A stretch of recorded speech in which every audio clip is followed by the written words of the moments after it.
ఆయన 7వ ముద్రను విప్పినప్పుడు పరలోకమందు ఇంచుమించు అరగంట సేపు నిశ్శబ్దముగా ఉండెను. అంతటా నేను దేవుని ఎదుట నిలిచి 7 దూతలను చూచి తిని వారికి 7 బూరలు ఇవ్వబడెను. దేవుని స్తోత్రం. యేసుక్రీస్తు ప్రభువారు 7వ ముద్ర విప్పినప్పుడు, 7వ ముద్ర, ఆ గ్రంథానికి ఉన్న 7వ ముద్ర విప్పగానే పరలోకములో ఇంచుమించు అరగంట సేపు నిశ్శబ్దం అయిపోయారంట. అంతా పరలోకము అరగంట సేపు నిశ్శబ్దం అయిపోయిందంట. మీరు గమనించినట్లయితే పరలోకంలో అసలు నిశ్శబ్దం ఉంటుందంటారా? అంటే ఎవరు ఏం చేయకుండా నిశ్శబ్దంగా ఉన్న పరిస్థితి పరలోకంలో ఉంటుందా? ఉంటుందంటారా? పరలోకంలో అసలు నిశ్శబ్దం ఉండదు. ఎందుకో తెలుసా? మనం చూస్తాం 4వ అధ్యాయంలో ఆ 4 జీవులు ఆయన సింహాసనం పైగా ఎగురుతూ పరిశుద్ధుడు పరిశుద్ధుడు పరిశుద్ధుడని మానక రాత్రింబగళ్ళు చెప్తారని ఉంది అక్కడ. ఎప్పుడంట? మానక రాత్రింబగళ్ళు చెప్తారంట. అంటే రాత్రి పగలు చెప్పాము కదా, దేవుడిని స్తుతించాం, రాత్రి పడుకోరంట వాళ్ళు. రాత్రి పగళ్ళు మానక దేవుడిని స్తుతిస్తూనే ఉంటారు, గొప్ప స్వరంతో దేవుడిని ఆరాధిస్తూనే ఉంటారు. అంటే ఎప్పుడు కూడా గంభీరముగా దేవుడిని ఆరాధించే స్థలం పరలోకము. అక్కడ నిశ్శబ్దం అనే దానికి అవకాశం లేదు, ఎప్పుడు దేవుని స్తుతించే పరిస్థితి ఉంటుంది అక్కడ. కానీ 7వ ముద్ర విప్పగానే ఇంచుమించు అరగంట సేపు పరలోకంలో అందరూ నిశ్శబ్దంగా ఉన్నారంట. ఆ 7వ ముద్ర విప్పగానే పరలోకం అంతా నిశ్శబ్దం అయిపోయింది. ఎందుకని అలా అరగంట సేపు వాళ్ళు పరలోకంలో అలా నిశ్శబ్దం వెలుబడి చేసిందంటే, భూమి మీద జరగబోతున్న ఆ భయంకరమైన ఆ శ్రమను మరి వాళ్ళు చూసిన వారే, తెలుసుకున్న వారే అరగంట సేపు ఆ భయంకరమైన శ్రమను గురించి నిశ్శబ్దం అయిపోయారంట పరలోకంలో వాళ్ళందరూ.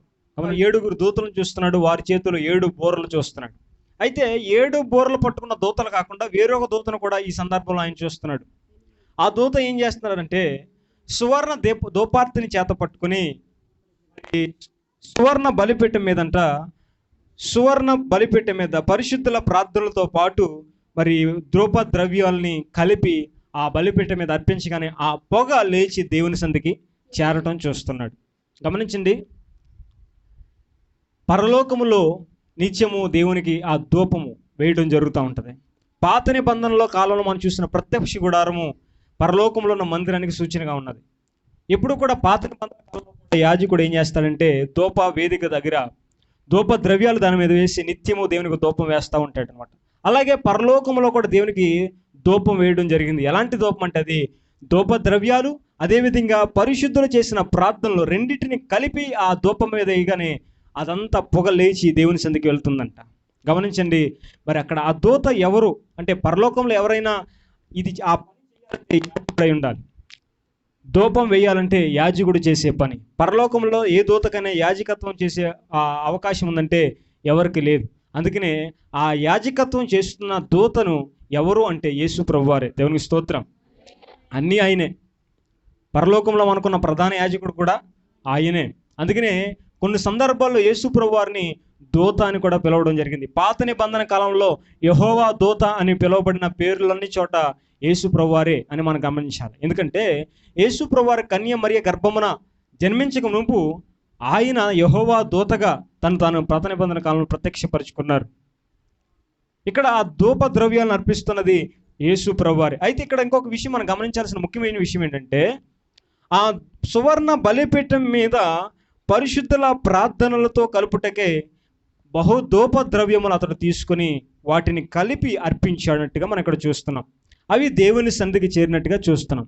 ఏమి చేరిని దేవుని సన్నిధికి అంటే పరిశుద్ధుల ప్రార్థనలు దేవుని సన్నిధికి చేరాయి. ఈరోజు ఇక్కడ గమనించాల్సిన ఒక అద్భుతమైన విషయం, మనము చేసే ప్రార్థనలు ఎలా ఉండాలంటే దేవుని సన్నిధికి చేరేవిగా ఉండాలి. ఇక్కడ ఎవరి ప్రార్థనలు చేరుతున్నాయి దేవుని సన్నిధికి అంటే పరిశుద్ధుల ప్రార్థనలు. అంటే పాపంలో జీవిస్తూ ఇష్టానుసారంగా జీవించే వారి ప్రార్థనలు కాదంట. ఎవరి ప్రార్థనలు దేవుని సన్నిధికి చేరినాయి అంట? పరిశుద్ధుల యొక్క ప్రార్థనలు. ఈరోజు మనం చేస్తున్న ప్రార్థనలు అన్నీ దేవుని దగ్గరికి వెళ్ళిపోతున్నాయా అంటే అన్నీ వెళ్ళవు. ఎవరైతే పరిశుద్ధులుగా ఉండి ప్రార్థిస్తారో, ఎవరైతే నీతిమంతులుగా ఉండి ప్రార్థిస్తారో, ఎవరైతే తమను తాము తగ్గించుకొని ప్రార్థిస్తారో, ఎవరైతే విశ్వాసంతో ప్రార్థిస్తారో అవి ఆ ప్రార్థనలు దేవుని సన్నిధికి చేరతాయి. విశ్వాసం లేకుండా, పరిశుద్ధత లేకుండా, మరి యథార్థమైన జీవితం లేకుండా, భక్తి లేకుండా చేసే ప్రార్థనలు అనేవి దేవుని సన్నిధికి చేరేవిగా ఉండవు. కాబట్టి అందుకని దేవుడు ఎప్పుడు కూడా ప్రభు అంట నీతిమంతుల ప్రార్థనల వైపు ఆయన చేయి ఉంటుందంట. ఎప్పుడు కూడా ఆ ప్రార్థనలు దేవుని సన్నిధికి చేరతాయంట. చాలామంది ఉపవాసం ఉండి ప్రార్థన చేస్తూ ఉంటారు, అయినా వారి ప్రార్థనలు దేవుని సన్నిధికి చేరవ కారణం ఏంటో తెలుసా? వారు ఉపవాసం ఉన్నా కూడా వారి జీవితంలో మార్పు మాత్రం ఉండదు. అదే అసహ్యమైన బ్రతుకుతూ ఇంకా అదే గుద్దులాడుతూ దెబ్బలాడుతూ ఇంకా అదే అసహ్యమైన మాటలు మాట్లాడుతూ ఇంకా దేవునికి ఇష్టమైన బ్రతుకుతూ ఉపవాసం ఉన్నప్పుడు కూడా వారు ఎంత అరిచినా ఉపవాసం ఉండి ఉపయోగమేమీ లేదు. కానీ మన యొక్క ఉపవాసం ఎలా ఉండాలంటే మన కంఠస్వరం పరమును వినబడినట్లుగా ఉపవాసం ఉండాలంట. మన కంఠస్వరం పరలోకములు వినబడే విధంగా మనం ఉపవాసం ఉండి ప్రార్థించాలంట. అంటే మనం చేసే ప్రార్థనలు పరలోకములు వినబడితే, పరమును వినబడినప్పుడే మనం చేసే ప్రార్థనలకి ప్రతిఫలము వస్తుంది. మనం చేసే ప్రార్థనలు పరలోకానికి చేరలేదనుకోండి, నువ్వు ఎంత చేసినా ఆ ప్రార్థనలన్నీ వ్యర్థమైపోతాయి. అవునంటారు కదా. కాబట్టి అందుకని మనం చేసే ప్రార్థనలు దేవుని సన్నిధికి చేరే విధంగా చేయాలి. అలా ఉండాలి అంటే మనం తగ్గించుకోవాలి, పశ్చాత్తాపడాలి, మరి యథార్థమైన మంచి విశ్వాసంతో ప్రార్థన చేయాలి, పరిశుద్ధులుగా ఉండి మనం ప్రార్థన చేయాలి. అలా చేయకపోతే మన కనుక మన హృదయంలో పాపాన్ని లక్ష్యపెట్టి ప్రార్థిస్తే ఆ ప్రార్థన దేవుని సన్నిధికి చేరేది ఉండదనే విషయాన్ని కూడా మనం జ్ఞాపకం చేసుకోవాలి. దేవుని స్తోత్రం, హల్లెలూయా. కాబట్టి మన దేవుడు మన ప్రార్థనలు ఆలకిస్తాడు. మన దేవుడు మన ప్రార్థనలు ఆలకించేవాడే. అయితే మనం కూడా మనం చేసే ప్రార్థనలు దేవుని సన్నిధికి వెళ్ళే విధంగా మన ప్రార్థనలు చేయాలి. ఆ తర్వాత 6వ వచనంలో మరి యోహాను మరలా ఏం చూస్తున్నాడో చూద్దాం. అంతటా 7 బోర్లు పట్టుకుని ఉన్న ఆ 7 దూతలు ఊదుటకు సిద్ధపడ్డారు అంటున్నాడు. ఏం చేశారంట? పరలోకములు మరి జరగబోయే ఆ సంభవాలన్నింటినీ చూస్తున్న యోహాను ఏం చేస్తున్నాడంటే 7 బోర్లు పట్టుకున్న దూతలు ఆ బోర్లు ఊదటానికి సిద్ధంగా ఉండటం చూస్తున్నాడంట. బోర్లు పట్టుకున్న వాళ్ళు రెడీగా ఉన్నారంట ఊదటానికి. పాత నిబంధన మరి బైబిల్లో గమనించినట్లయితే బోర్లు ఊదబడిన సందర్భాలు దేనికి ఊదేవారంటే, బోర్లు ప్రజల్ని సమావేశపరచడానికి బోర్లు ఊదేవాళ్ళు. పాత నిబంధన కాలంలో ఇశ్రాయేలు ప్రజలందరూ ఒక చోటకు సమకూర్చాలనుకోండి, బోర్లు ఊదేవాళ్ళు. అప్పుడు అందరూ ఒక చోటకు వచ్చేవాళ్ళంట. అంతేకాదు యుద్ధానికి వెళ్ళాలనుకోండి, అప్పుడు కూడా కొన్ని విధాలైన బోర్లు ఊదేవాళ్ళు. అప్పుడు ప్రజలందరూ యుద్ధానికి సిద్ధపడేవాళ్ళంట. కొన్ని ప్రత్యేకమైన సమయాల్లో మరి సమాజంగా సమకూర్చబడాలంటే అప్పుడు కూడా బోర్లు ఊదేవాళ్ళంట. ఎవరిని రాజుగా అభిషేకించినప్పుడు, పట్టాభిషేకం చేసినప్పుడు ఏం చేస్తుంటే అప్పుడు కూడా బోర్లు ఊదేవాళ్ళు. కొన్ని సందర్భాల్లో ఎరుకో పట్టణం మీద దేవుడు జయించినప్పుడు కూడా అప్పుడు కూడా వాళ్ళు ఏం చేస్తున్నారు?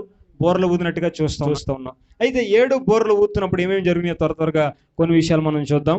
మొదటి బోర పట్టుకున్న ఆ దూత ఆ బోర ఊదినప్పుడు ఏం జరిగింది? 7వ వచనం. మొదటి దూత బోర ఊదినప్పుడు రక్తముతో మిళితమైన వడగండ్లను అగ్ని పుట్టి భూమిపైన పడవేయబడెను. అందువలన భూమిలో 3వ భాగం కాలిపోయెను, చెట్లలో 3వ భాగమును కాలిపోయెను, పచ్చగడ్డంతయు కాలిపోయెను. యోహాను చూస్తున్నాడు, 7 దూతలు ఊదడానికి సిద్ధంగా ఉన్న అప్పుడు చూస్తుండగానే మొదట ఒక దూత తన బోరను పట్టుకుని ఊదేశాడు. ఆ బోర ఊదగానే ఏం జరిగిందంటే రక్తముతో మిళితమైన వడగండ్లు కురవటం ప్రారంభించినట్ట భూమి మీద. ఏ వడగండ్లు అవి ఉంటాయి? రక్తముతో మిళితమైన వడగండ్లు అగ్ని కురవడం ప్రారంభించి భూమి మీద పడవేయబడగానే భూమిలో 3వ భాగం కాలిపోయిందంట, చెట్లలో 3వ భాగం కాలిపోయినాయంట, పచ్చగడ్డంతా కాలిపోయిందంట. జాగ్రత్తగా వినాలి, జరగబోతుంది ఇది. మొదట బోర ఆ దూత ఊదగానే భూమిపై జరిగిన భయంకరమైన పరిస్థితి ఏంటో తెలుసా? రక్తముతో మిళితమైన వడగండ్లు కురిసి భూమి యొక్క 3వ భాగము నాశనం అయిపోయిందంట, కాలిపోయిందంట. భూమి మీద ఉన్న చెట్లలో 3వ భాగం కాలిపోయినాయంట. ఇక పచ్చగడ్డ అయితే పూర్తిగా కాలిపోయిందంట మొదట దూత బోర ఊదగానే. ఇవి భవిష్యత్తులో జరగబోయే పరిస్థితి. ఇలాంటి ఈ సంఘటన మరి ఇంతకు ముందు కూడా ఇలాంటి సంఘటన మనం చూస్తూ ఉంటాం బైబిల్లో. మరి ఐగుప్తు దేశం మీదకి దేవుడు 10 తెగుళ్ళు పంపించినప్పుడు 7వ తెగులు కూడా వడగండ్లు కురిపించడమే.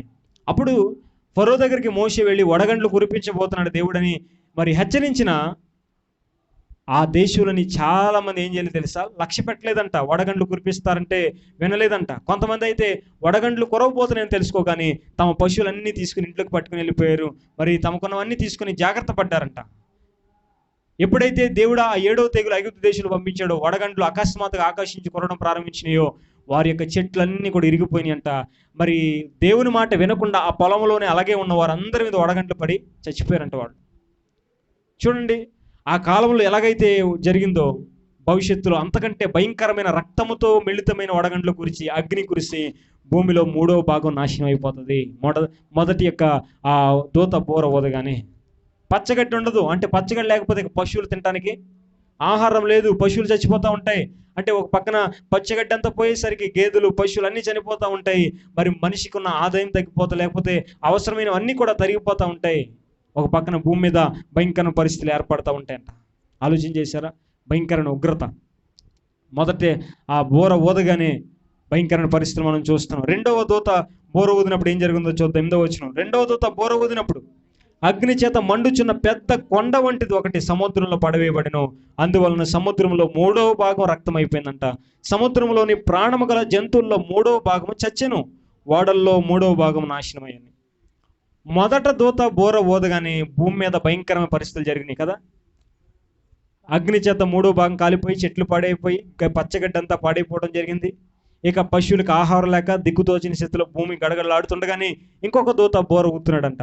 ఆ దూత బోర ఊదగానే ఈసారి ఈ శ్రమ లేదా ఉగ్రత దేని మీద అంటే సముద్రం మీద. ఈసారి మనిషికి ఎంతో ఆధారముగా ఉన్న సముద్రం, మనిషికి ఎంతో జీవనోపాధినిచ్చే సముద్రం, మనిషికి ఎంతో మేలు చేసే సముద్రం ఒక పర్వతము లాంటిది, అగ్ని చేత మండుచున్న పెద్ద కొండ లాంటిది వచ్చి సముద్రంలో పడగానేనంట సముద్రములోని నీటిలో 3వ భాగము రక్తం అయిపోయిందంట. సముద్రంలోని 3వ భాగం రక్తమైపోయిద్దంట. సముద్రంలో నీళ్ళన్నీ రక్తమైపోగానే సముద్రంలోని 3వ భాగం జీవులు, సముద్రంలో జీవించే జీవుల్లో 3వ భాగం చచ్చిపోతాయంట. అంతేకాదు సముద్రంలో ఓడళ్ళు ఉంటాయి కదా, ఆ ఓడల్లో 3వ భాగం కూడా నాశనం అయిపోతాయంట. అంటే రెండవ ఉగ్రత దేవుడు దేని మీద కుమ్మరిస్తున్నాడంటే రెండవ బోర ద్వారా సముద్రం మీద. అప్పుడు సముద్రం రక్తం అయిపోతూ ఉంటుంది. చేపలు సగం 3వ భాగం చచ్చిపోతాయి. ఓడలు నాశనం అయిపోతాయి. ఏమైపోద్ది? అంతే, మళ్ళా భూమి మీద మళ్ళా గందరగోళం. ఎందుకో తెలుసా? మరి చాలా మంది దేని మీద ఆధారపడి బ్రతికేది అంటే సముద్రం మీదే, సముద్రం మీద జీవుల మీదనే, లేదా సముద్ర వ్యాపారం మీదనే. ఇప్పుడు ఏమైపోయింది తెలుసా? వ్యాపారాలు దెబ్బతింటే మరి ఆ వారి యొక్క జీవనోపాధి దెబ్బతింటది. మళ్ళా భూమి మీద ప్రజలందరూ కూడా అతలాకుతలం అయిపోతూ ఉంటారు సముద్రం నాశనం అవటం ద్వారా. రెండవ దూత బోర ఊదగానే భయంకరమైన పరిస్థితులు సముద్రం మీద ఏర్పడటం మరి యోహాను చూస్తున్నాడు. 3వ దూత బోర ఊదినప్పుడు ఏం జరిగిందో చూద్దాం. 3వ దూత బోర ఊదినప్పుడు 10వ వచనం. దివిటి వలె మండుచున్న ఒక పెద్ద నక్షత్రం ఆకాశం నుంచి రాలగానే అది నదుల యొక్క 3వ భాగం మీద నీటి బొగ్గల మీద పడిందంట. ఆ నక్షత్రమునకు మాచిపత్రి అని పేరు. అందువలన నీళ్లలో 3వ భాగం మాచిపత్రి ఆయను. నీళ్లు చేదైపోయినందున వాటి వలన మనుషుల్లో అనేకులు చచ్చిరి. ఏమైపోయిందంట? ఈసారి 3వదిగా మంచినీళ్ళ మీదంట. నదులు, మంచినీళ్ళు ఉండే నదుల మీద, నీటి బుగ్గల మీద ఒక పెద్ద నక్షత్రం మాచిపత్రి అని దాని పేరంట. అది వచ్చి పడిందంట నీటి బుగ్గల మీద, నదుల మీద. వెంటనే నీళ్లలో 3వ భాగం మాచిపత్రి అయిపోయిందంట, చేదు అయిపోయిందంట. అప్పుడు మంచినీళ్ళు అనేవి 3వ భాగం మంచినీళ్ళలో చేదైపోయి ఆ నీళ్లు తాగలేక అనేక మంది చచ్చిపోయారంట. అంటే చూసారా? మొదట భూమి మీద, తర్వాత సముద్రం మీద, తర్వాత 3వదిగా మంచినీళ్ళ మీద పడగానే ఇప్పటికే నీళ్లు కొరత అయిపోయి మరి మంచినీళ్ళు టిన్లు కొనుక్కుంటున్నారు కదా. ఇప్పుడు ప్రస్తుతం మనం జీవిస్తున్న కాలంలోనే వేసవకాలం వస్తే నీళ్లు కొన్ని ప్రాంతాలు అసలు దొరకవు, ఒక చుక్క కూడా. అలాంటిది యుగాంత సమయంలో అప్పటికే నీళ్లు కొరత అయిపోయి ఉండగా ఉన్న కొద్ది నీళ్ళలో 3వ భాగం కూడా ఏమైపోయినాయంట? మాచిపత్రి అయిపోయినాయంట. చేదైపోగానే ఒక పక్కన ఇప్పటికే నీళ్లు కొంటున్నాం కదా టిన్నులతో, అయిపోతాయి. నీళ్లు కొనుక్కోవడం కూడా చాలా కష్టమైపోద్ది. అలా కష్టమైపోయి నీళ్లు కొనలేక కొంతమంది ఈ చేదు నీళ్లు తాగి చచ్చిపోయాలంట. చూడండి ఎంత భయంకర పరిస్థితులు రాబోతున్నాయి. చూడండి, నీళ్లు దొరక్క నీళ్లు చేదైపోయి ఆ నీళ్లు ద్వారా చాలా మంది చచ్చిపోయారంట. నదులు నాశనం అయిపోతున్నాయి, నదులు పాడైపోయినాయి. మంచినీళ్ళు దొరకని పరిస్థితి, మంచినీళ్ళు దొరక్క మరి ఆ చేదు నీళ్లు తాగలేక అనేక మంది దాహంతో చనిపోతారంట ఆ శ్రమకాలం సమయంలో. ఆ తర్వాత 4వ దూత బోర ఊదినప్పుడు ఏం జరుగుతుంది?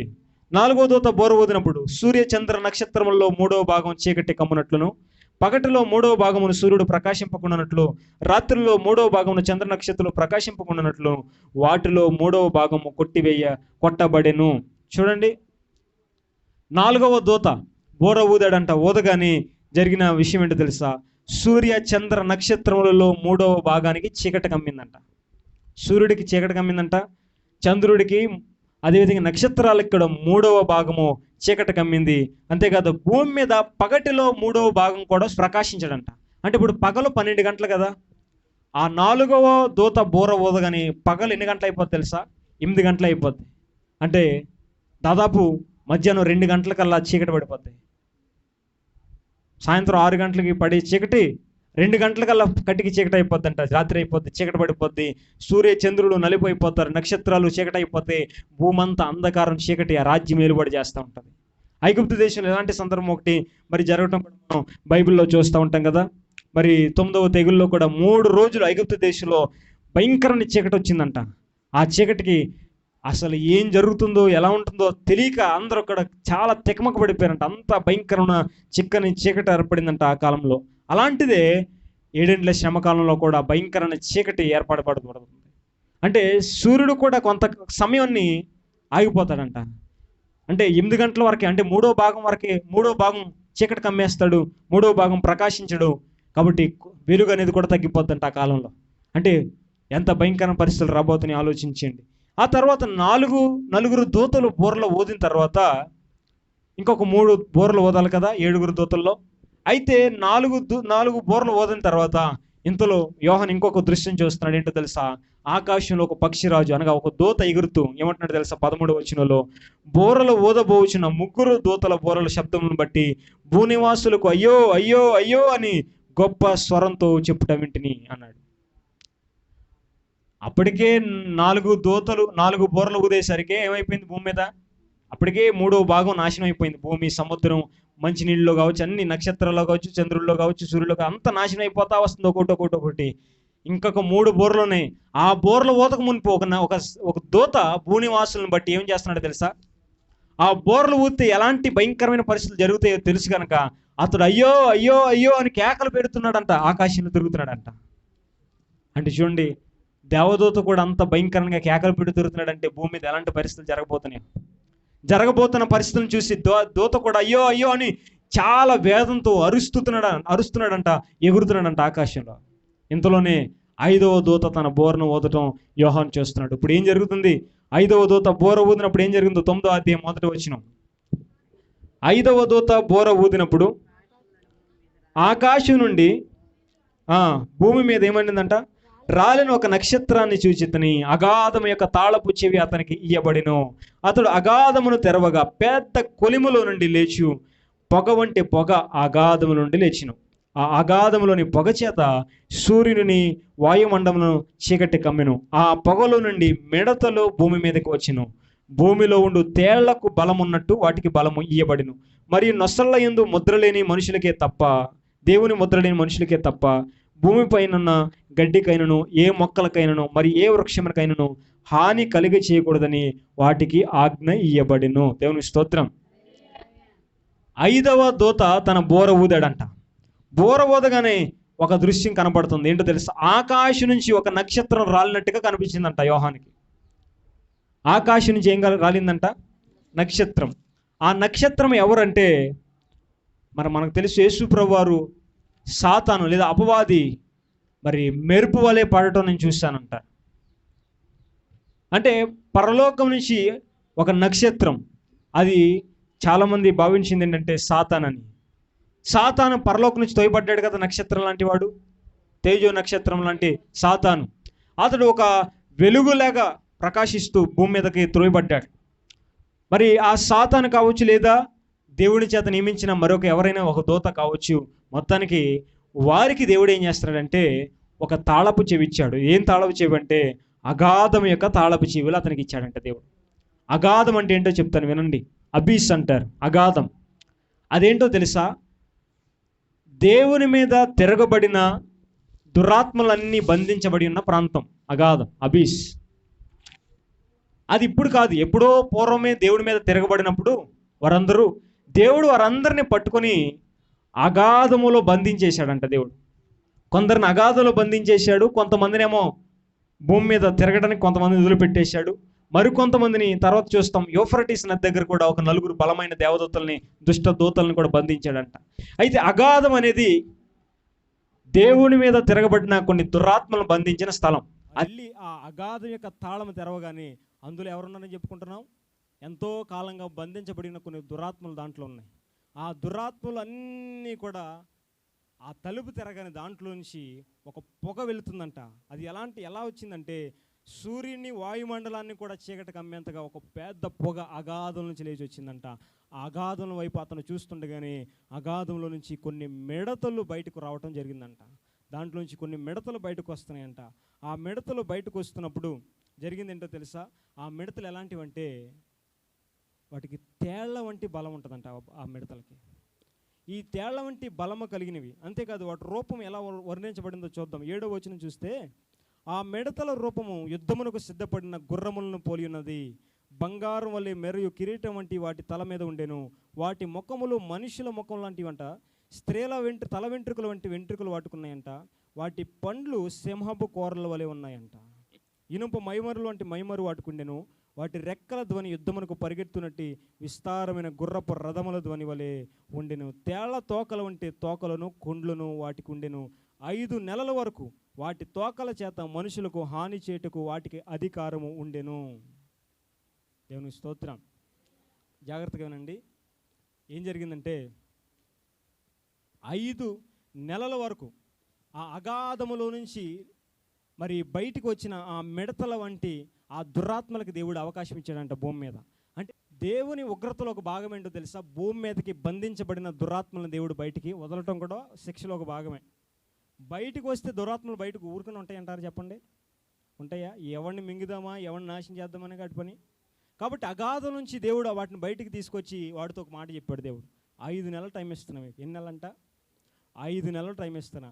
ఈ 5 నెలలు మనిషిని ఎలా కొట్టుకుంటారో, ఎలా కొడతారో, ఎలా హింసిస్తారో హింసించుకోండి, కానీ వారిని చంపొద్దు, వాళ్ళని బాధ పెట్టుకోండి అని అవకాశం ఇస్తాడంట దేవుడు. భూమి మీదన్నా ఆ మనుషుల్ని మీరు తోళ్ళలాంటి మరి తేళ్ళు వంటి ఆ కుండలు మీకున్నాయి కదా, వాటితో పొడిచి ఎంత పొడుచుకుంటారో పొడుచుకుంటే 5 నెలల సమయం ఇస్తున్నాను. కానీ ఇక ఇవి మామూలుగా ఉంటాయా? దేవుడు వద్దంటేనే ఆన్ చేయడానికి బయలుదేరుతాయి కదా. దేవుడే 5 నెలలు వెళ్ళండి అంటే ఊరుకుంటాయి అయ్యి. ఇక ఒక్క క్షణం ఆగకుండా భూమి మీద పడతాయి వచ్చి. వెంటనే భూమి మీద పడి ఏం చేస్తాయి తెలుసా? ఇక తమ తేళ్ల లాంటి కొండేలు కలిగిన ఆ మిడతల అంటే అవి ఆ దురాత్మలు మనిషి ముఖం కలిగి మరి సింహము కూరలు లాంటి పళ్ళు కలిగి ఉన్నవి వస్తాయంటాయి. ఇక వచ్చి భూమి మీద పడతాయి. ఇక వచ్చి ఎవడెవడికైతే దేవుని ముద్ర లేదో వాళ్ళని ఇష్టం వచ్చినట్టు పొడుస్తూ ఉంటాయి. ఇక అగాధం నుంచి బయటకు వస్తాయంట అవి. అగాధం నుంచి బయటకు వచ్చిన ఆ దురాత్మలు అవన్నీ కూడా ఏం చేస్తాయి తెలుసా? ఆ తేళ్ళు, ఆ మిడతలు తేళ్ల వంటి ఆ కొండేళ్లతో పొడిచి పొడిచి మనుషుని భయంకరమైన బాధలు పెడతాయి.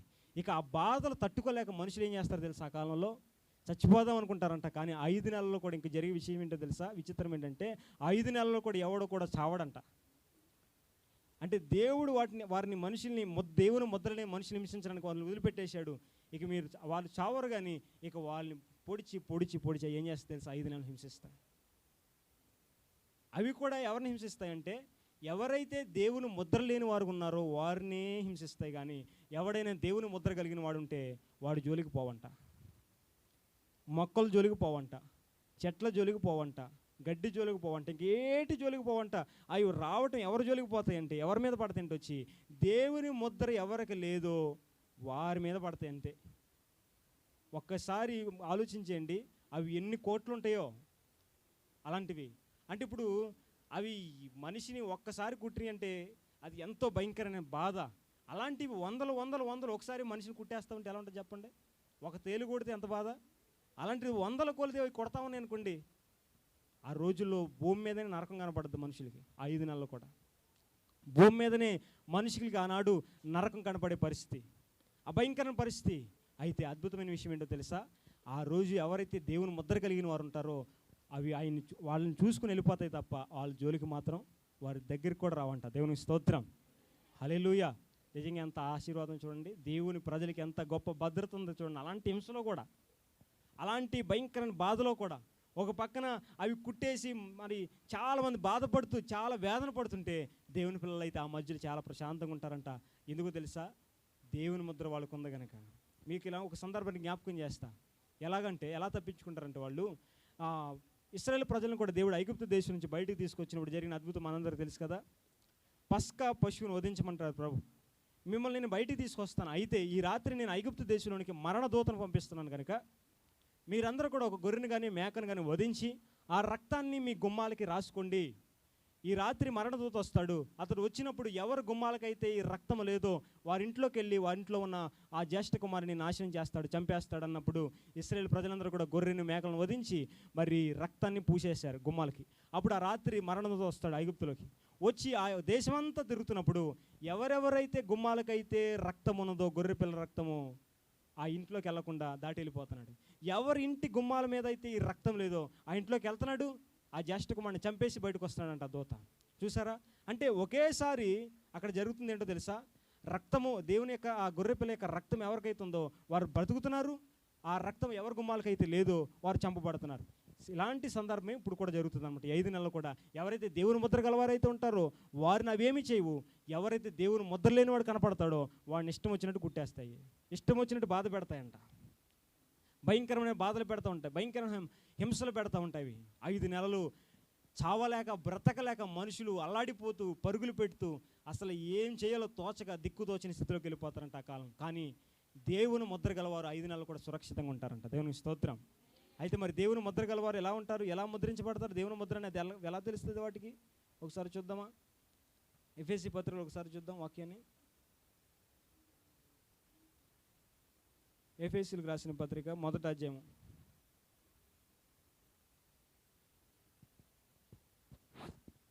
ఎఫెసీలకు రాసిన పత్రిక 1వ అధ్యాయం 13వ వచనం.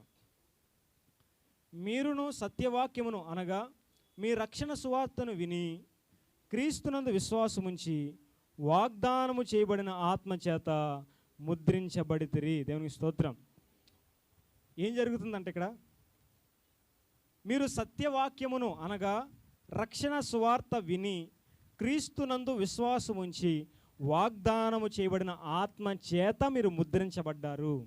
అంటే ఎవరైతే సువార్తను విని ఆ రక్షణ సువార్తను విని ఆయన విశ్వాసం నుంచి రక్షించబడతారో వారు దేవుని ఆత్మచేత ముద్రించబడతారు. బహుశా ఆ ముద్ర మనుషులకి బయటికి కనిపించకపోవచ్చు, కానీ ఆ వచ్చిన ఆ దురాత్మలకు మాత్రం తెలిసిపోద్ది. అర్థమవుతుందా? ఆ వచ్చిన దురాత్మలకు మాత్రం ఏమవుద్దంట? తెలిసిపోతుంది. ఆ దురాత్మలకు తెలుస్తుంది కనుక అవేం చేస్తాయంటే వీళ్ళు జోలికి రాకుండా ఎవరైతే ముద్ర లేని వాళ్ళు ఉంటారో వారు జోలికి పోతాయి అంతే. కాబట్టి ఆలోచించండి, ఈరోజు దేవుని ముద్ర మన మీద ఉండాలి. దేవునికి స్తోత్రం. ఎవరి ముద్ర ఉండాలి? దేవుని ముద్ర మన మీద ఉండాలి. ఎప్పుడు ఉంటుంది దేవుని యొక్క ఆత్మ ముద్ర నీ మీద అంటే నువ్వు ఎప్పుడైతే రక్షించబడతావో, నువ్వు ఎప్పుడైతే రక్షణ సువార్తను విని నీ పాపాలను ఒప్పుకొని పశ్చాత్తాపడి రక్షించబడతావో అప్పుడు దేవుడు తన ఆత్మచేత నిన్ను ముద్రిస్తాడు. దేవుని ఆత్మచేత నువ్వు ముద్రించబడిన వ్యక్తిగా ఉంటే ఆ తేళ్లు కానీ నిన్నేమి, ఆ మిడతలు నిన్నేమి చేయలేవు కూడా. ఒకవేళ నీకు హాని చేయాలని వాటికి ఉన్నా అవి నీ దగ్గరికి రాలేవు, నేను చూడగానే పరిగెత్తిపోతాయి. కానీ అదే దేవుని ముద్ర లేకుండా రక్షణ లేని వారు ఉంటారు చూసారా 5 నెలలు, వాళ్ళకి మాత్రం చిత్రహింసలే అనమాట, భయంకరమైన హింసలే. అవి కొడతా ఉంటాయి, భయంకరమైన బాధలు పెట్టేస్తాయంట 5 నెలలు కూడా. కాబట్టి అందుకని మరి దేవుడు అంతేకాదు వాటికి ఒక రాజు కూడా ఉన్నాడంట. ఆ రాజాజ్ఞ ప్రకారం దేశమంతా ప్రపంచమంతా అవి తిరిగేస్తుంటాయంట. ఒక చోట కదండి, మొత్తం దేశమంతా ప్రపంచమంతా తిరిగేస్తూ ఎవడు దేవుని ముద్ర లేని వాడు కనపడతాడో ఆ 5 నెలలు ఇష్టానుసారంగా గాయపరిచి బాధలు పెడతా ఉంటాయి అవన్నీ కూడా. అయితే ఎలా అయితే అవి 5 నెలలు బాధలు పెట్టాయో ఆశ్చర్యకరంగా 5 నెలల తర్వాత అదృశ్యమైపోతాయి. దేవుడు వాటిని తీసేస్తాడు ఇక మరలా. అయితే ఒక మాట గమనించాలి, నిజానికి దేవుడు మారు మనసు లేని ఆ ప్రజల్ని 5 నెలలే ఎందుకు శిక్షించాడు? మారు మనసు లేని వారిని, పాపం చేసిన వారిని, దేవుని మాట వినని వారిని ఆయన ఎంతకాలమైనా శిక్షించే అధికారం ఉందా లేదా? దేవునికి ఎంతకాలమైనా శిక్షించే అధికారం ఉంది. ఆయన 5 సంవత్సరాలు కాదు, లేకపోతే 5 నెలలు కాదు, 5 సంవత్సరాలైనా, 50 సంవత్సరాలైనా, 500 సంవత్సరాలైనా, ఎన్ని సంవత్సరాలైనా బాధించవచ్చు ఆయన. కానీ 5 నెలలే బాధించాడు. కారణం ఏంటో తెలుసా? దేవుడు కృపగలవాడు కనుక. దేవునికి స్తోత్రం. ఆయన కృపగలవాడు కనుక ఈ 5 నెలల తర్వాత అయినా వీళ్ళు మారు మనసు పొందుతారేమోనని 5 నెలలతోనే వాటిని ఆ బాధను ఆపేశాడు దేవుడు. 5 నెలలతోనే ఆ బాధను ఆపేశాడు. నిజంగా దేవుడు కృపగలవాడు అనే విషయం మనకు అర్థమవుతుంది. ఆయన కోపిస్తూనే వాత్సల్యం చూపిస్తాడు, కోప్పడుతుంటాడు, ప్రేమ చూపిస్తాడు. 5 నెలలు బాధించడానికి అవకాశం ఇచ్చిన తర్వాత దేవుడే వాటిని తీసేశాడు 5 నెలల తర్వాత. కృపగలవాడు కనుక. మన తర్వాత చూసినట్లయితే ఈ బాధ ఇలా అయిపోతాం, కానీ ఇంకొక బోర ఊదడం జరుగుతుంది. 6వ దూత బోర ఊదుతున్నాడు అంటే ఈసారి. 5వ దూత బోర ఊదగానే వచ్చినాయి కదా మిడతలు అగాధంలో నుంచి. 6వ దూత బోర ఊదినప్పుడు ఏం జరిగింది? 12వ వచనం, ప్రకటన గ్రంథం 9వ అధ్యాయము 12వ వచనం. మొదటి శ్రమ గతించిన, ఇదిగో మరి 2 శ్రమలు ఇటు తర్వాత వచ్చిన. 6వ దూత బోర ఊదినప్పుడు చదవండి. దేవుని యొద్ద ఉన్న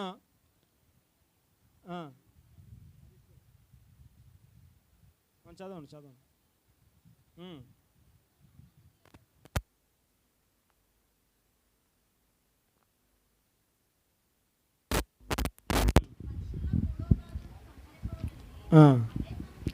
అదే సంవత్సరమున, అదే నెలలో, అదే దినమున, అదే గంటకు సిద్ధపరిచి ఉండిన ఆ 4 దూతలు వదిలిపెట్టబడిరి. దేవునికి స్తోత్రం. 6వ దూత బోరు ఊదాడంట. ఇందాక చూసాం 5వ దూత బోరు ఊదినప్పుడేమో అగాధములో ఉన్న దురాత్మలు బయటకు వదిలేరు. 6వ దూత బోరు ఊదినప్పుడేమో యూఫ్రటీస్ నది దగ్గర ఒక 4 దూతలు ఉన్నారంట, దురాత్మలు. వారిని వదులుతున్నారంట. ఈసారి చెప్పాను కదా, దురాత్మల్ని భూమి మీదకు వదలటం కూడా దేవుడు శిక్షలో భాగమే. వాటి ద్వారా బుద్ధి చెప్తున్నాడు, శిక్షిస్తున్నాడు దేవుడు. ఇప్పుడు యూఫ్రటీస్ నది దగ్గర, ఇది ఎక్కడుందంటే ఇరాక్ దేశంలో ఉంది. ఇప్పుడు యూఫ్రటీస్ అనే నది ఇప్పుడు ఇరాక్ దేశంలో ఉంది. ఎప్పుడో పూర్వకాలంలో దేవుడు ఆ నది దగ్గర 4 దూతల్ని బంధించాడంట. అక్కడ 4 బలమైన మరి దురాత్మల్ని, దుష్టాత్మల్ని దేవుడు అక్కడ బంధించి ఉంచాడు. అయితే వీళ్ళందరినీ ఆ 7 ఏళ్ల శ్రమకాలంలో 6వ బోర ఊదినప్పుడు ఆ 4 దూతల్ని దేవుడు వదులుతాడంట. అప్పటి వరకు ఇప్పుడు ప్రస్తుతం బంధించే ఉన్నారు వాళ్ళందరూ. కానీ అప్పుడు 6వ బోర ఊదినప్పుడు ఆ 4 కూడా వదులుతాడంట భూమి మీదకి. వాళ్ళు బయటకు రాగానే వారు చేసే పని ఏంటి తెలుసా? మరి వారు భయంకరమైన మనుషుల్లో 3వ భాగాన్ని సంహరించడానికి వారికి అధికారం ఉంటుందంట. కొన్ని కోట్ల మందిని నాశనం చేసేయడానికి వాళ్ళు బయలుదేరతారంట. వాళ్ళతో ఉన్న వాళ్ళు ఎంతమందో తెలుసా? 16వ వచనం, గుర్రపు రౌతుల సంఖ్య లెక్క 20 కోట్లు. వారి లెక్క ఇంతని నేను వింటిని.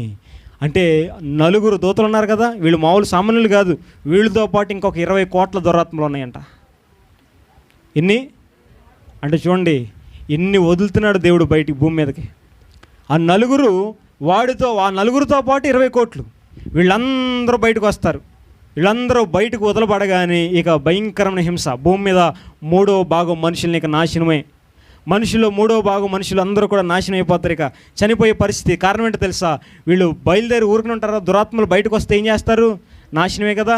మనం చూసాం, అగాధం నుంచి వచ్చిన దురాత్మలు 5 నెలలు భయంకర బాధలు పెట్టారు. ఆ తర్వాత 6వ దూత బోర ఊదగానే బయటకు వచ్చిన 4 దూతలు, వారితో పాటు 20 కోట్ల మంది ఇప్పుడు ఏం చేస్తారు తెలుసా? ప్రపంచంలో ఉన్న ప్రతి సైన్యాన్ని, మరి లేకపోతే ఈ 4 దూతలు కూడా ప్రపంచంలో ఉన్న అధికారులందరినీ ప్రభావితం చేసి వీరందరిని దేవునికి వ్యతిరేకంగా ఏర్పాటు చేసి దేవుని మీద యుద్ధానికి వీరందరినీ కూడా సిద్ధపరిచి ప్రజలని నాశనానికి నడిపిస్తారంటే వీళ్ళందరూ కూడా. ఆలోచించండి, యేసు ప్రభు వచ్చినప్పుడు ఒక యుద్ధం జరుగుతుందండి. ఒక యుద్ధం జరుగుతుంది. హర్మిగద్దన్ అనే ప్రాంతంలో ఒక యుద్ధం, భయంకరమైన యుద్ధం జరుగుతుంది. ఆ రోజుకి భూమి మీద ఉన్న సైనికులందరినీ కూడా సిద్ధం చేసుకుంటారు వీళ్ళు, ఈ దురాత్మలందరూ. ఈ 20 కోట్ల దురాత్మలు కాస్త వెళ్ళి మళ్ళీ ఒక 20 కోట్ల మంది ప్రజలకు బట్టి వాళ్ళందరినీ దేవునికి వ్యతిరేకంగా తీసుకొస్తాడంట. ఈ 4 దూతలు కూడా ప్రపంచ అధికారులందరినీ కూడా వారి మనసులను ప్రేరేపించి వారు కూడా దేవునికి వ్యతిరేకంగా వారిని కూడా తిప్పుకొస్తారంట. ఇలా వీరందరి కోట్ల కొలది సైన్యాన్ని పోగు చేసుకుని హర్మిగద్దు అనే ప్రాంతానికి వచ్చి అక్కడ దేవుని మీద యుద్ధానికి చేయడానికి బయలుదేరతారు. అయితే దేవుడు రావటమే తన నోటి ఊపిరి చేత వీరి నాశనము చేసేస్తాడు. ఇక అంతే, వారి యొక్క రక్తం అంట దాదాపు 200 కిలోమీటర్ల దూరం ప్రవహించి వెళ్ళిపోతుందంట. అంటే ఎంతమంది చచ్చిపోతారు చూడండి. ఎన్ని కోట్ల మంది ప్రజలు చనిపోతారు ఆలోచించండి. అలా కోట్ల కొద్ది ప్రజలను నాశనం చేయడానికి ఈ దురాత్మను దేవుడు వదులుతాడంట 6వ బోర ఊదగానే. అయితే ఇంత నాశనము కలుగుతుంది కదా. ఒక్కొక్క బోర ఊదినప్పుడు భూమి నాశనం అయిపోతుంది, సముద్రం నాశనం అయిపోతుంది, మంచినీళ్ళు నాశనం అయిపోతున్నాయి, సూర్యచంద్రులు నాశనం అయిపోతున్నారు. మరొక పక్క 5 నెలలు భయంకరమైన బాధలు పెట్టేసి మిడతలు బయటకు వచ్చేసి అగాధం నుంచి మరొక దురాత్మలు బయటకు వస్తున్నారు. యూఫ్రటీస్ నది దగ్గర బంధించబడిన దురాత్మలు బయటకు వస్తున్నారు. ఇన్ని శ్రమలు కలుగుతున్నా జరుగుతుంది ఏంటో తెలుసా? ఇన్ని శ్రమలు కలుగుతున్నా మనుషులు ఏమైనా మార్పు కలిగిందా అంటే ఏం జరుగుతుందో మీరు చూడండి. మనుషులు ఎలా ఉన్నారంటే ఆ కాలంలో ఎలా ఉంటారో చూడండి. 20వ వచనం, 9వ అధ్యాయం 20వ వచనం, ఈ దెబ్బల చేత చావక మిగిలిన జనులు దెయ్యములను చూడను వినను నడువును శక్తి లేనివై బంగారు వెండి కంచు రాయి కర్రలతో చేయబడిన తమ హస్తకృత్యములైన విగ్రహములను పూజింపకుండా విడిచిపెట్టినట్లు మారు మనసు పొందలేదు. మరియు తాము చేయుచున్న నరహత్యలను మాయా మంత్రములను జార చోరత్వములను చేయకుండానట్లు వారు మారు మనసు పొందినవారు కారు. ఎంత విచిత్రంగా ఉన్నారు చూడండి మనుషులు. ఆ కాలం ఎలా ఉంటారో దేవుడు ముందే చెప్తున్నాడు. ఎలా ఉంటారంటే ఇన్ని దెబ్బలు తగిలిన తర్వాత చావకుండా మిగిలిన వాళ్ళు కొందరు ఉంటారు కదా. ఇప్పుడు ఈ దురాత్మల శక్తుల చేత కావచ్చు, దేవుడు కురిపించే ఆ ఉగ్రత చేత కావచ్చు, ఆ చేదు నీళ్ళు చేత కావచ్చు, వీటన్నిటి నుంచి ఏదో లేక చావకుండా బ్రతికి బయటపడినాడు. ఏం చేయాలి చెప్పండి? నిజానికి ఇన్ని ఉగ్రతలు చూసిన తర్వాత ఆయన బుద్ధి తెచ్చుకుని దేవుని దగ్గర తిరగాలి కదా. కానీ ఆ మనుషులు ఎలా ఉంటారో తెలుసా? మనుషులు అప్పటికి దేవుని దగ్గర తిరగరంట. తిరగకుండా వాళ్ళు చేసేది ఏంటి తెలుసా? ఈ దెబ్బల చేత చావక మిగిలిన జనులు ఏమంటారో తెలుసా? మరి దెయ్యములను, చూడలేని, వినలేని, నడవలేని, శక్తి లేని తమ చేతులతో చేసుకున్న వెండి, కంచు, రాయి, కర్ర విగ్రహాలనే పూజిస్తారు తప్ప మారు మనసు పొంది జీవము కలిగిన దేవుని మాత్రం ఆరాధించరంట. ఎంత దారుణమైన పరిస్థితులు చూడండి. ఏంటి, ఇన్ని దెబ్బలు తిన్నా కూడా బుద్ధి రాలేదు వీళ్ళకి. కొంతమంది అలాగే ఉంటారు కదా. ఎన్ని దెబ్బలు దేవుడు కొడుతున్నా, ఎంతగా దేవుడు శిక్షిస్తున్నా బుద్ధి తెచ్చుకొని దేవుని దగ్గరికి రానే రారు. ఆనాడు ప్రజలు కూడా అలాగే ఉన్నారంట. ఇన్ని దెబ్బలు దేవుడు కొడితే 6 బోరలు ఊదినప్పుడు ఇన్ని దెబ్బలు తగిలిన మనుషులకి, ఇన్ని ఘోరమైన పరిస్థితులు ఏర్పడి ఇన్ని దెబ్బలు తగిలినా వాళ్ళు మాత్రం దేవుని వైపుకి తిరగకుండా ఇంకా వాటినే పూజిస్తున్నారంట. వారు మాత్రం ఇంకా నరహత్యలు చేస్తున్నారంట, మాయమంత్రాలని, జారచోరత్వాలను చేస్తున్నారు. కానీ మారు మనసు మాత్రం పొందట్లా. దేవుడు ఈరోజు కోరుకుంటుంది ఏంటో తెలుసా? మారు మనసునే కదా మన దగ్గర కోరుకునే దేవుడు. మనందరం మారు మనసు పొంది, బాప్తిస్మం పొంది, రక్షించబడి దేవునికి ఇష్టలుగా బ్రతకాలని దేవుడు కోరుకుంటుంటే వీళ్ళు మాత్రం ఇన్ని దెబ్బలు తగిలిన మూర్ఖుల్లాగా ఇంకా వాటినే పూజిస్తున్నారు. కానీ ఆ జీవం కలిగిన దేవుడి వైపుకు ఇన్ని దెబ్బలు ఎవరు కొట్టారు అని ఒక్కసారి వెనక్కి తిరిగి ఆయన వైపు మాత్రం తిరగట్లేదంట వాళ్ళు.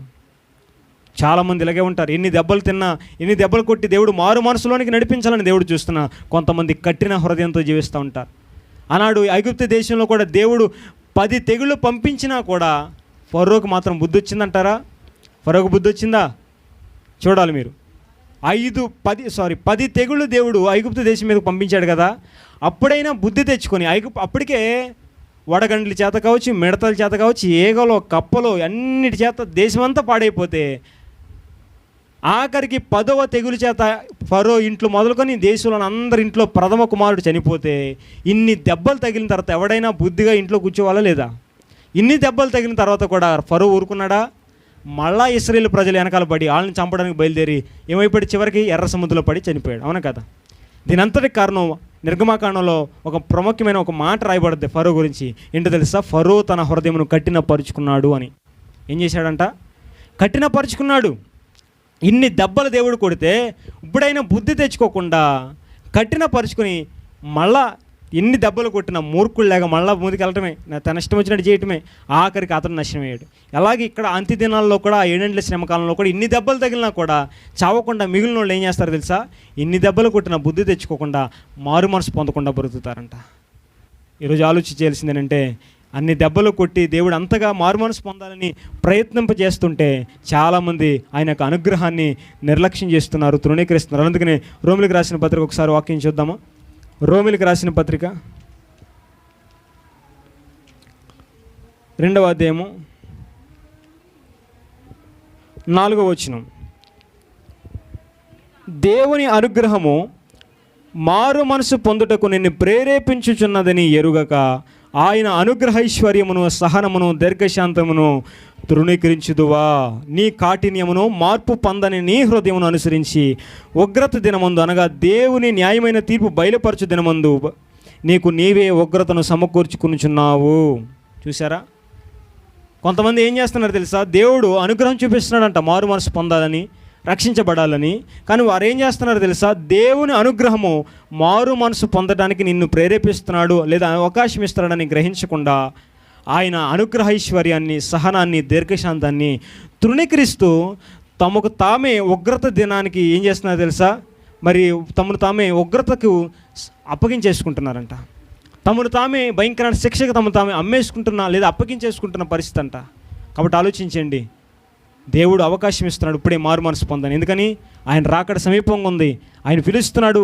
ఆయన మిమ్మల్ని మీ ఎడల లేదా మనందరి ఎడల ఆయన కృప చూపిస్తున్నాడు, అనుగ్రహాన్ని చూపిస్తున్నాడు మారు మనసు పొందని, రక్షించబడమని. ఇంకా నువ్వు ఆనాడు 7 ఏళ్ల కాల శ్రమల్లో ఏ విధంగా అయితే ఎన్ని దెబ్బలు తిన్నా మారు మనసు లేని వాళ్ళలాగా మనం కూడా ఇంకా ఎంతగా దేవుడు అనుగ్రహం చూపిస్తున్నాం మారు మనసు పొందకుండా ఉంటే ఒకరోజు ఉగ్రత దినమున భయంకరమైన పరిస్థితులు మనం ఎన్నుకోవాల్సి పరిస్థితి వస్తుంది. కనుక దయచేసి మారు మనసు పొంది మీ పాపలను ఒప్పుకొని రక్షణ పొందండి. దేవుని చేత, ఆత్మచేత ముద్రించబడి దేవుని పిల్లలుగా జీవించాలని కూడా మీకు మనం చేస్తున్నాం. లేదంటే భయంకరమైన పరిస్థితులని, ఆ శ్రమల్లో మనం ఎదుర్కోవాల్సి వస్తుందని కూడా మనం తెలుసుకోవాలి. అయితే నేను ఇంకొక మాట చెప్పేసి ముగిస్తాను. ఏంటంటే 6 ముద్రలు అయిపోయిన తర్వాత ఇక 7వ ముద్ర చెప్పేసి నేను ముగిస్తాను. చిన్న మాట ఏంటంటే, 6 ముద్రల తర్వాత మళ్ళీ ఇంకొక దూతనది మరి యోహాను చూస్తూ ఉంటాడు. 10వ అధ్యాయం మనం చూస్తే ఇంకొక దూతను యోహాను చూస్తూ ఉంటాడు. ఆయన ఎవరంటే బలిష్ఠుడైన దూత.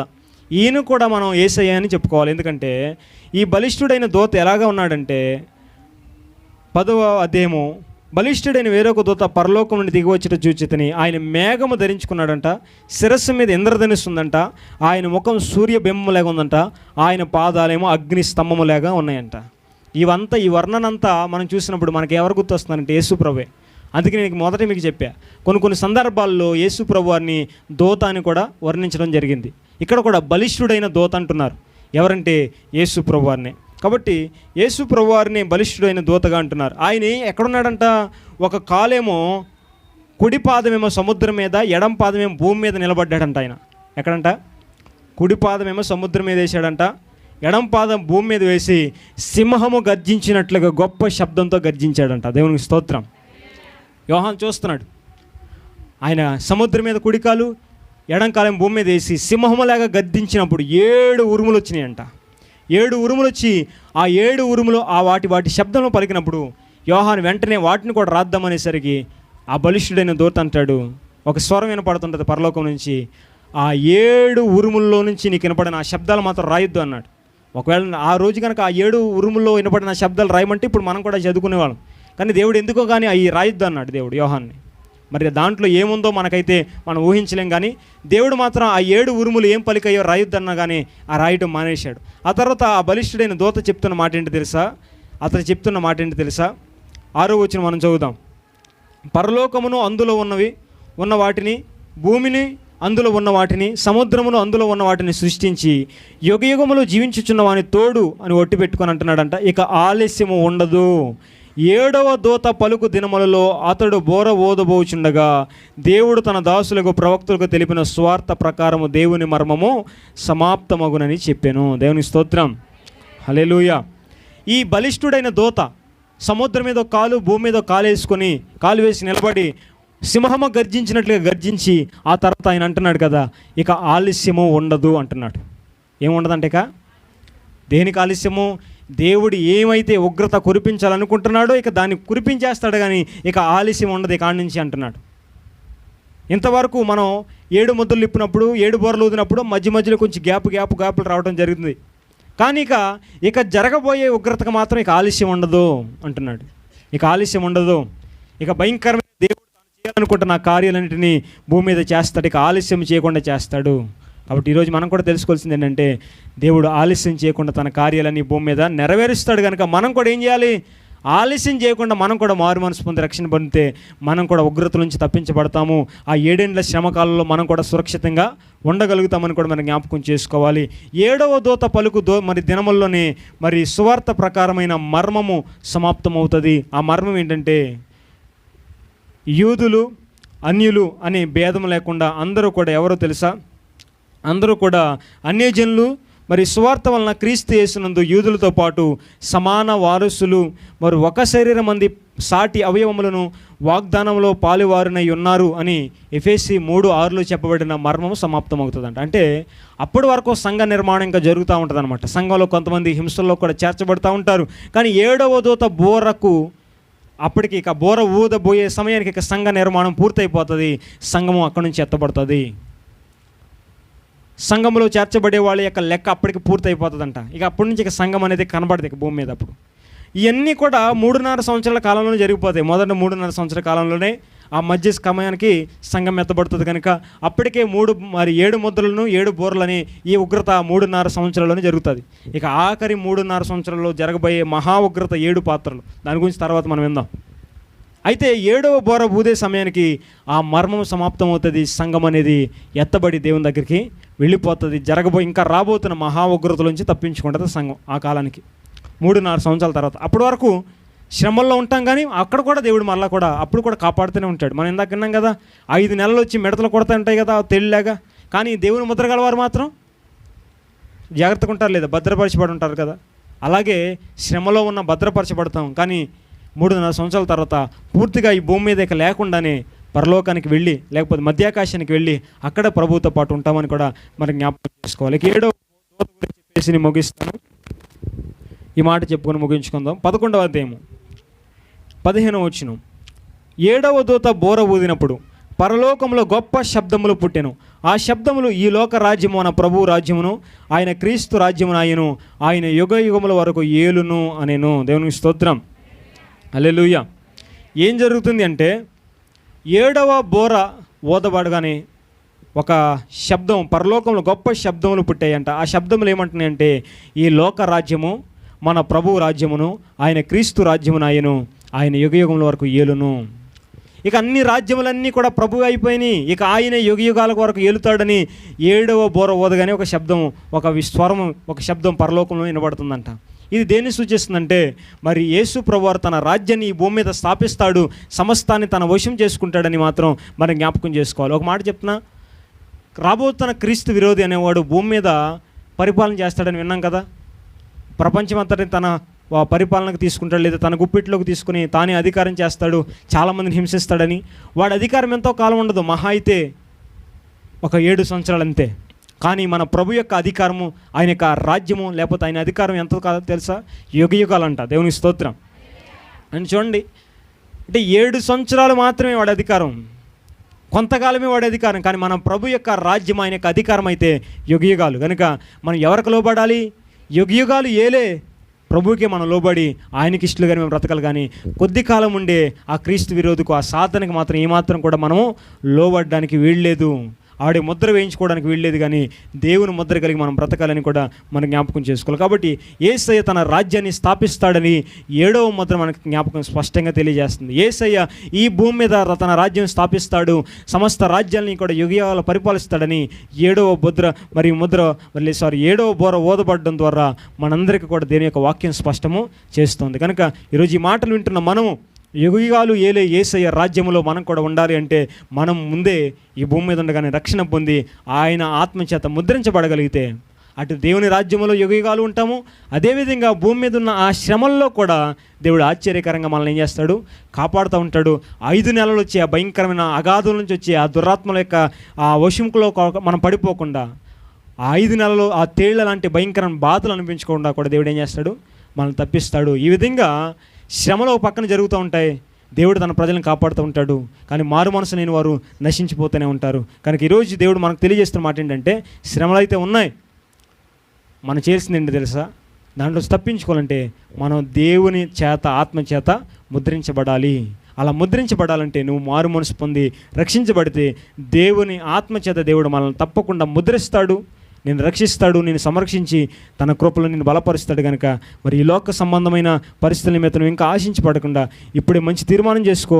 ఆనాడు ప్రజలు ఏ విధంగా అయితే ఇంకా ఎన్ని దెబ్బలు తగిలినా కూడా మారు మనసు పొంది రక్షణలు పొందకుండా ఉన్నట్టుగా నీ హృదయాన్ని మాత్రం కఠినపరచుకోవద్దు. దయచేసి మరి వచ్చే నెలలో మనకు ఉపవాస కూడికలు కూడా ఉన్నాయి. రక్షణ కొరకు సిద్ధపడండి, ఆలస్యం చేయొద్దు. మీ హృదయాన్ని ఫరో లేక కఠినపరచుకోవద్దు. బాప్తీసం తీసుకోవడానికి మంచి తీర్మానం చేసుకుని రక్షణ తీర్మానం చేసుకోవాలని కూడా మీ అందరికీ మనం చేస్తున్న దేవుడి కొద్ది మాటలు మన వెనుకల్లో దీవించి ఆశీర్వదించును గాక.